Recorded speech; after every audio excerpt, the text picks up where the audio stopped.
I was eating close to 600 milligrams a night, and I ain't fucking kidding you. When I ain't fucking kidding you, you could get Lee on the fucking phone. We were popping those things. I know I was. He would laugh at me. I don't know how you do it. I got to do it. My insides were on fucking fire. So I was waking up in the middle every fucking night. I would munch out.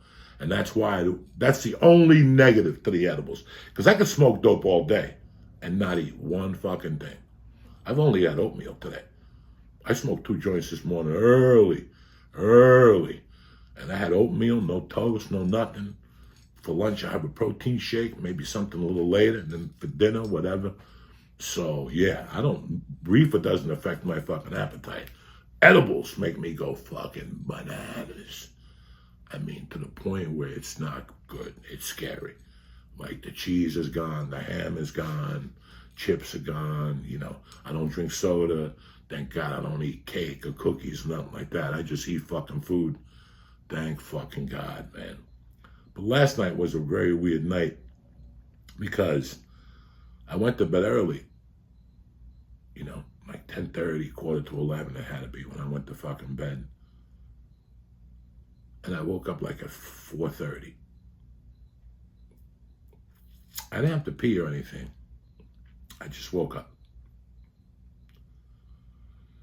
I laid there for about 7, 8 minutes. And I was like, man, maybe I'll just get up, go downstairs, write a little bit, maybe take 2 more droplets of the CBD, maybe 2 more droplets of the Kikimol tincture, and I'll go back to bed. But I go, fuck, I got to do the podcast early. I got to get up. I don't want to be fucking sleepy for Mike or fucked up for Mike. I want to be as good as I can be on these things. So I said, fuck it. I'll just try to fall back to sleep on my own. And I got comfortable or whatever, and I laid down, and it wasn't happening. And my mind started thinking about stuff, like that's the natural. I didn't want to get up, and something hit me. Something hit me that hadn't hit me in a long time. That feeling I had, that little feeling I've been having the last maybe 2 weeks, because I tell you, this goes on in like 2-week increments, like for the last 8 weeks, I felt different the last 2 weeks, So from August 19th to September 1st, when I moved into my house, I had a weird feeling. And then from September 1st to maybe the 15th, it took me that long to get rid of that full-time anxiety. And then from the 15th of September to October 1st, maybe the fear decimated a little bit. I got the fear out. I started accepting that, the church wasn't happening. I started missing Lee. I started accepting a lot of things by beginning of October. And then, thank God for Mike. He called me, he goes, I'm ready to go. And we started doing this. And I progressed fantastically this month. But something else happened the last 2 weeks, listen, my buddy died. My sister-in-law died. My wife is walking with a fucking thing on her foot. She during the fucking pandemic, my wife was playing whatever the fuck, not tennis, but the other shit with Mercy. And she stepped wrong, and she thought there was something wrong with her foot. And she just came back yesterday with the doctor with a fucking thing on her foot. She's limping around. She got to wear it for like a month. So, yeah, listen, it's life. Bad things are going to happen, and you're going to react to them. I miss my buddy. I miss my sister-in-law. I see what my brother's going through. I see what a lot of people are going through. I'm going to tell you something, guys, that I'm going to be strictly honest with you. I'm going to tell you how hard it is on people right now, financially. This is the first time in my life. And I'm not talking about it being hard on me. I'm talking about me trying, helping people and whatever. This is the first time in my life. And if you want, I'll show Mike just to prove it to you that I got $100 on my PayPal. This is the first time since I've had PayPal that I've had like $52 in there, because people are going through a hard time. I usually have, 600, 500, 400. People buy CDs, whatever, shit like that.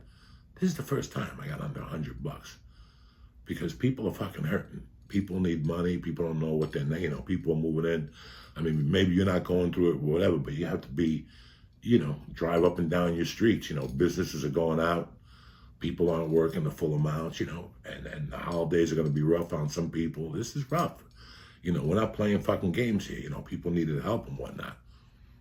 But this morning when I was laying there in bed, I didn't want to get up. I didn't have to pee. But I thought about what this latest feeling was that I had that was in me. And the feeling was happiness. The last 2 weeks, ever since Mercy's been going to school 4 days. Listen, I was happy when she was going to school 2 days a week because we were still covering the spread around the house. There's still tons of stuff to do. Our neighbors are great people. Our neighbors around the corner are great people. The Florentines are a great family. I still had a great support system. But this morning, I finally came to the conclusion, I remember even smiling in bed. I just smiling, going, I can't remember the last time I was this complete. This complete. Regardless of what's going on outside. People have my empathy and I sympathize with everybody. But for me, my insides, I haven't been this happy. I don't remember in a long fucking time. Maybe since I got into the comedy store, but even then, I was dealing with the pain of my daughter. I mean, right now, this is the best Joey Diaz I've ever been. And I didn't even know it. I didn't even know what happiness felt like total happiness. And then watching the documentary, my friends are happy with the fucking North Bergen shit. My daughter, everybody's happy around me, people struggling, people are dying, this is life, people getting flat tires, my wife, whatever, with the fucking foot, now I gotta hear she's dragging the other foot. But besides all that stuff, I could really look you guys in the eye and tell you I'm happy as fuck. Lee's up in Milwaukee. He's taken care of. He's going home on Friday. I'm happy he's finally going home to his mom.